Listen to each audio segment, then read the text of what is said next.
میرزای سلیمپور агенти хориҷӣ. мирзои салимпур ки мехоҳем чанд сатре дар ин матлаб нисбаташ ошно созем, яке аз чунин ашхос аст ки бо тамоми талошҳои пинҳондорӣ раванди ҳаёт хислату сираташро рӯи об баровард. ҳатто бовар карданӣ нест ки дар пайроҳаи гомгузоштааш дидаю дониста қадам гузошта бошад. лекин чӣ чора? воқеият ин аст ки ӯ раҳи ростро гузошта ҳама рӯза дар ботлоқи амалҳои худ чуқуртар ғута мезанад. чаро? ки ӯро ба ин корҳо водор кардааст? эътиқод ё ифротӣ будан? аз рӯи навиштаю интишорот ахборком сомонаи озод ба назар мерасад. лекин аз доллару еврои ғарб ташкилоти террористии экстремистии собиқ ҳизби наҳзати исломӣ ва ҳидоятгару маблағгузорони он озод нест. як ҷузъи сохтаи найранги иттилоотӣ ва супоришӣ мебошад ки мисли тамоми расонаҳои ҳамсонаш муқобили сохти конститутсионӣ ва арзишҳои миллии тоҷикистон санг мепартояд. салимпур дар ҷомеа аз эҳтиром бархурдор нест. обрӯ дар хизмат ба халқи худ касб мегардад. ба мисли ҳамаи мо зиндагӣ кардан мехоҳад. барои зиндагӣ бошад пул лозим аст. яке дар муҳоҷират, дуюмӣ дар саҳро, сеюмӣ дар мактаб, чорумӣ дар бозор ва дигарӣ бо обилаи даст рӯзгор мебарад. салимпур ҳам кор мекунад.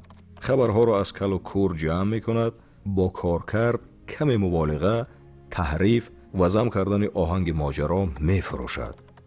хӯроки пухтааш бо намаки наҳзатӣ, диди наҳзатӣ омода ва пешкаш карда мешавад ки заҳри танааш шудааст. маҳз бо иғвоандозӣ ва дурӯғгӯӣ нисбати ватани хеш пул меёбад. имрӯз низ дар ҳаракатҳои мирзои салимпур ва яке аз ҳамдастонаш саид юнуси истарафшанӣ ки аз як хазина пул мегиранд, камбудӣ ба моли бозор табдил дода шудааст. худро чорҷии ҳақиқат меҳисобанду дар меҳвари фаъолияти худ муборизаро бар зидди манофеи миллӣ ва никоҳволии халқу миллати хеш қарор доданд. рафтору амалкардҳои мирзои салимпурро метавон аз ду нигоҳ таҳлилу баҳогузорӣ кард. якум, номбурда ба насли нав шомил бошад ҳам аз зовияи ҷавҳари мағзӣ натавонистааст аз асорати андешаҳои ҷоҳилонаи асли хеш раҳо ёбад. ӯ андешаи бозгашт бар асли хешро дуруст дарк накарда ҷанбаи манфиашро шиёр кардааст. ба саводу дипломи дунявӣ аз оғози кораш пайравии андешаҳои ифротӣ ва пирони ин андешаро авло донистааст. албатта бо силоҳ не, бо қалам.